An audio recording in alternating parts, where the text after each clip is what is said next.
Madams and sir. First మేడమ్స్కి చెప్పాలి కదా. Okay, నా పేరు ఎం చీరాలారెడ్డి. స్కూల్ అసిస్టెంట్ తెలుగుగా నేను పిచాటూరు మండలం సిద్ధిరాజ్ కంటికి హై స్కూల్లో పనిచేస్తున్నాను, తిరుపతి జిల్లా. సార్ ఓకే, M21తో పరిచయం ఏర్పడిన తర్వాత కొన్ని భావజాలాలు మాట్లాడాలి. సహజంగా మనిషి పుట్టినప్పటి నుంచి ఎలాంటి ఆలోచన విధానం ఉండదు, కేవలం తిండి నిద్ర ఇవే ఉంది. తర్వాత సమాజాన్ని పరిశీలించిన తర్వాత తనలో చైతన్యం వస్తుంది. ఆ చైతన్యం కారణంగా చాలా విషయాలు తెలుసుకొని తనకంటూ ఒక స్వతంత్ర వ్యక్తిత్వాన్ని ఏర్పాటు చేసుకుంటారు. సరే, అలా ఏర్పాటు చేసుకున్న వ్యక్తిగా నేను మీకు ప్రసంగం ఇవ్వడానికి వచ్చాను. ఓకే, డిగ్రీ ఎవరు మరి చదువుతున్నారు ఇక్కడ? ఓకే, డిగ్రీలో బిఏ చదువుతున్నారు ఎవరు? ఏం చేయలేసింది బిఏ అంటే? ఓకే, నేను బిఏ చదివాను. సరే, ఫోటో చూసినారు కదా, ఎవరిదా ఫోటో? ఎందుకంటే వీటిని బాగా గుర్తుపెట్టుకోవాలి. ఎందుకంటే నా జీవితంలో ఒక 3 ఇన్సిడెంట్స్ జరిగింది. ఒక టీవీ ప్రోగ్రాంలో ఒక ప్రశ్న అడిగాను, who among the following is popularly known as Baba Saheb? అందరూ సర్దార్ వల్లభాయ్ పటేల్ అన్నారు. రాజ్యాంగాన్ని అందించిన మహానుభావుడు బిరుదేదో కూడా తెలియదు. సరే, ఇంకో ఇన్సిడెంట్ ఏంటంటే, నేను పాపనాటిపేట జడ్పీ హై స్కూల్లో పనిచేసేటప్పుడు గోడల మీద బొమ్మలు రాసినారు. ఒక బొమ్మ కింద బొమ్మ ఒకటి కింద కందుకూరు వీరేశలింగం అని రాసేసినారు. అది నేను పోయి పైన చేసిన తర్వాత పైన వచ్చి చిలకమంటి లక్ష్మీ నరసింహం బొమ్మ, కింద కందుకూరు వీరేశలింగం. అది నేను రెక్టిఫై చేసిన తర్వాత ఇంకొక సన్నివేశం ఏం జరిగిందంటే, నేను కుక్కలో పని ట్రైనింగ్ పోస్ట్ చేసేటప్పుడు 2 అమ్మాయిలు అంబేద్కర్ వర్ధంతి జరుగుతుండగా వస్తున్నారు బస్సులో. వాళ్ళ విగ్రహానికి పూలమాల వేయడం చూసినారు. చూసి వచ్చిన తర్వాత ఇక్కడ కాలేజ్ దగ్గర ఉన్న ఫోటోల్లో అక్క మనం చూసినాం చూడు అంబేద్కర్, ఆయనే కదా ఈయన అని చెప్పి సుభాష్ చంద్ర బోస్ చూపెట్టి, ఇంకో అమ్మాయి ఈయన ఎవరు అనుకున్నా, ఈయన భగత్ సింగ్ కదా. ఇలాంటి సమస్యలు ఏవి జరగకుండా ఉండాలంటే మనం ప్రతిదీ పరిశీలనగా చూడాల్సిందే. సరే, ప్రస్తుత సమాజంలో మార్పులు అవసరమా లేదా? ఖచ్చితంగా అవసరం. ఈ మార్పులను కనుక మనం పరిశీలిస్తే 2 రకాలు కనిపిస్తుంది: సాంకేతిక మార్పులు, సామాజిక మార్పులు.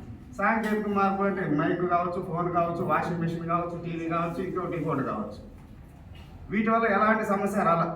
ఈ మార్పు తీసుకొస్తే ఐన్స్టీన్ బల్బు ఈజీ కూడా చేసుకోవాలి కనుక్కున్న ఐన్స్టీన్ ఎవరు ఏది చేయలేదు. దానివల్ల ఆటం బొమ్మ కనుక్కొని స్ఫోటనాలు జరిగినప్పటికీ ఆయన ఎవరు ఏది చేయలేదు. అలాగే ఫ్యాన్ కనుక్కున్న అప్రిషియేట్ చేస్తాము, వాటిని వాడుకుంటున్నామే కానీ విమర్శించలేదు. కానీ సమాజంలో ఒక మార్పు కానీ వస్తే జనాలు పితరిపోతారు. దేనివల్ల? సమాజంలో ప్రధానంగా కొన్ని మార్పులు అవసరమవుతున్నది. ఈ మార్పులు ఎందుకు రావాలని మనం ఆలోచిస్తే ఒకటి స్పష్టంగా కనిపిస్తుంది: అసమానతలు. ఏ రకమైన అసమానతలు ఉన్నాయి? స్త్రీ పురుషుల అసమానతలు ఉన్నాయి, కులాల మధ్య అసమానతలు ఉన్నాయి, ఆర్థికపరమైన అసమానతలు ఉంది. ఆర్థికపరమైన అసమానతలు జోలికి వద్దు ఇప్పుడు, ఎందుకంటే దీని గురించి మాట్లాడితే కార్ల్ మార్క్స్ కానీ కమ్యూనిస్ట్ మేనిఫెస్టో, దాస్ క్యాపిటల్ ఇవి అవసరం అవుతాయి. అవి అవసరం. ఇప్పుడు స్త్రీ పురుషుల మధ్య అసమానత ఇవి ఎలా ఏర్పడినాయి, ఎప్పటి నుంచి ఉన్నాయి, ఎందుకు వచ్చినాయి అనేది మనం చూసుకుంటే, మనం ప్రధానంగా మన భారతదేశ ఇతిహాసాన్ని 2 చెప్పుకుంటాం. అవి ఏదంటే, మొదటగా ఆది కావ్యం రామాయణం అంటాం. ఈ రామాయణంలో దశరథ మహారాజు చేసిన యాగం పేరేం పేరు? పుత్ర కామేష్టి యాగం. పుత్రులు కావాలని చెప్పి యాగం చేసిన. పుత్రిక కామేష్టి యాగం అనేది చేయలేదు. కానీ ఆయన అనుకున్న 4 మాత్రం ఎవరు కావాల్సి వచ్చింది? జనక మహారాజు కనుక్కున్న 2 కూతుర్లు, వాళ్ళ తమ్ముడు కుశధ్వజుడు కనుక్కున్న 2 కూతుర్లు కావాలి. సరే, 4 ఇచ్చి కట్టబెట్టారు. రాముడి పరిస్థితి ఏమైపోయింది? వనవాసానికి వెళ్ళారు. ఆయనతో పాటు ఎవరు వెళ్ళారు? వాళ్ళిద్దరితో పాటు ఎవరు వెళ్ళారు? మరి ఊరి మీద ఏం చేయాలి? 14 ఏళ్ల పాటు ఆయన ఏం చేయాలి? భర్త లేకుండా. రాజుకు భార్య అవుతుందన్న ఉద్దేశంతోనే కదా ఆయన సీతనిచ్చి పెళ్లి చేసినాడు. కాబట్టి రాణిత్వాన్ని సీత అనుభవించడం. పోనీ ఊరి మీద అనుభవిస్తుందా? లేదు. పోనీ భరతుడు వచ్చాడు, అన్న నువ్వు వచ్చేయి, నువ్వే పరిపాలించు, ఈ మాట వెనక్కి తీసుకునేద్దామని. ఆయన వచ్చిందా? ఆయన వచ్చినట్టు లేదు. ఆయన పాదుకుని తీసుకుపోయి సింహాసనం మీద పెట్టుకొని భరతుడి కింద కూర్చొని ఆకులు అన్నం తింటా బతికేసినాడు, నార దుస్తులు ధరించి. పోనీ ఆ భరతుడు భార్య మాండిని ఏమన్నా రాణిత్వాన్ని అందుకుందా? లేదు. మరి శృతకీర్తి పరిస్థితి సరే ఆడికైపోయింది. అంటే ఒక స్త్రీలను కనుక్కున్న తండ్రుల ఆలోచన ఆవేదన ఆ కావ్యంలో ఆవిష్కరించబడలేదు. అంటే స్త్రీలకు ఎలాంటి చిన్న చూపు ఉందో ఆ కాలం నుంచే మనం చూడవచ్చు. తర్వాత కావ్యం ఏమంటాం మనం? మహాభారతం అంటాం.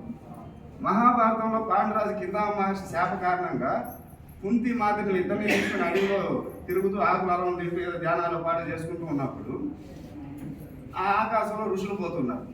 వాళ్ళు వెళ్ళినారు, అయ్యా నేను వస్తాను మీతో పాటు స్వర్గానికి. అప్పుడు వాళ్ళు ఏమన్నారంటే అపుత్రస్య గతిర్నాస్తి అన్నారు.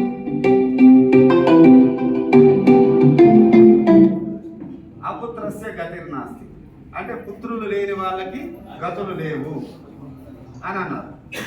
అంటే పుత్రులు ఉంటేనే స్వర్గ ప్రాప్తి లభిస్తుందన్న చెప్పి ఆలోచన అప్పటి నుంచే ఉంది కదా. ఇంకోటి మొన్న 9th class 10th class exam జరిగినప్పుడు వ్యుత్పత్తి అర్థాల్లో పుత్రుడు అని అడిగినారు. పున్నామాను నరకం నుంచి తొలగించేవాడు పుత్రుడు అంటారు. ఇప్పటికి కూడా అది ఇస్తానారంటే ఆ ప్రశ్న. దాన్ని స్త్రీలు చూస్తూ ఉండి ప్రశ్నించలేదంటే కరెక్షన్ చేస్తున్నారు. మహిళా టీచర్లు కరెక్షన్ చేస్తున్నారు. కానీ ఈ 21st సెంచరీలో మరి ఇంత దరిద్రంగా ఒక రకంగా అది మూఢనమ్మకం ఉంది, ఇంకో రకంగా అది ఏమవుతుందంటే స్త్రీ అలచడకు గురవుతుంది. దీన్ని చూస్తూ ఉన్నాము, ప్రశ్నించలేదు. తర్వాత ఒక 2300 సంవత్సరాల క్రితం పుట్టుకొచ్చిన మనుధర్మ శాస్త్రం అని ఉంటుంది. అందులో స్త్రీ ప్రస్థానం తీసుకొచ్చి ఆయన ఏమంటారంటే నా స్త్రీ స్వాతంత్రం అర్హత అన్నాడు. అంటే స్త్రీలకు స్వాతంత్రం అనిపించే హక్కు లేదు. కాబట్టి మనం ప్రామాణిక గ్రంథాలని ఏదైతే చెప్పుకుంటున్నామో ఆ గ్రంథాల్లోనే స్త్రీ వివక్షకు గురైంది. మరి అప్పటి నుంచి ఇప్పటి వరకు తీసుకుంటే ఇప్పుడు స్త్రీల వివక్షకు గురవుతున్నారా లేదా అంటే మీరు చెప్పాలమ్మా, మీరు వివక్షకు గురవుతున్నారా లేదా? స్ట్రాంగ్గా చెప్పండి. సరే, మీకు అర్థమయ్యే ఉదాహరణ నేను ఒకటి చెప్తాను. నిన్ను మీ తమ్ముడిని తిన్నాకు దొరికిపోయింది మీ అమ్మ. ఆట వస్తువులు ఏది ఇస్తారంటే నీకు వంట పాత్రలు, రామచిలకలు, కడ్డీ బీర్లు ఇవి ఇస్తారు. అదే కొడుక్కి తుపాకులు, జేసీబీలు, ట్రాక్టర్లు ఇవి ఇస్తారు. ఇది మీకు తెలియకనే మీరు లొంగిపోతున్నారు ఈ వివక్షకి కదా. మళ్ళారంటే మాటల్లో కూడా కొన్ని తమాషాలు జరుగుతూ ఉంటాయి. ఒక పిల్లవాడు బుట్ట పెట్టుకొచ్చాడు బడికి. ఒక అమ్మాయి అన్నది ఏ రాజశేఖర్ ఆడికి రాక బుట్ట పెట్టుకొచ్చినారంట. అన్నది ఎవరు? మరి అమ్మాయి. ఏ తప్పేముంది? స్త్రీ పురుషులు ఇద్దరు సమానమైనప్పుడు మగవాడు బొట్టు పెట్టుకుంటే తప్పేముంది అన్నాడు. ఈ తమాషా పాయింట్ అనిపించి నేను మిగతా టీచర్తో ఇట్లా అన్నాడు, మీరేమంటారంటే కరెక్టే కదా సార్, కరెక్టే కదా, తప్పు. ఎందుకంటే పురుషుడితో పాటు స్త్రీ సమానంగా బతకాలని కోరుకుంటుందా? స్త్రీతో పాటు పురుషుడు సమానంగా బతకాలని కోరుకుంటున్నాడా? అంటే పురుషుడు ఇక్కడ ఉన్నాడు, స్త్రీ ఇక్కడ ఉంది. స్త్రీ ఏం చేయాలంటే పురుషుల్లాగా చదువుకోవాలి, పురుషుల్లాగా దుస్తులు ధరించాలి, పురుషుల్లాగా ఉద్యోగం చేయాలి, పురుషుల్లాగా ఆర్థిక సాధికారం సాధించి ఇక్కడున్న వ్యక్తి చేరుకోవాలి. ఈ పాయింట్ మనం అంగీకరించినామంటే ఇక్కడున్న పురుషుడు స్త్రీలాగా చీర కట్టుకోవచ్చు, స్త్రీలాగా ముగ్గులు వేసుకోవచ్చు, స్త్రీలాగా బొట్టు పెట్టుకోవచ్చు, స్త్రీలాగా వంటలు తోముకోవచ్చు అన్నట్టయితే అంటే మనకు తెలియక మనం వివక్షకు గురవుతున్నాం అన్న విషయాన్ని గుర్తుపెట్టుకోవాలి. సరే, ఇలా ఒకవేళ ఇప్పటికీ మీరు ఒప్పుకోకపోతే స్త్రీవాద కవియత్రులు చాలా కవితలు రాసినారు తమ ఆవేదనని ఆలోచన పంచుకోవడం కోసం. స్త్రీ కడుపులో ఉన్నప్పటి నుంచి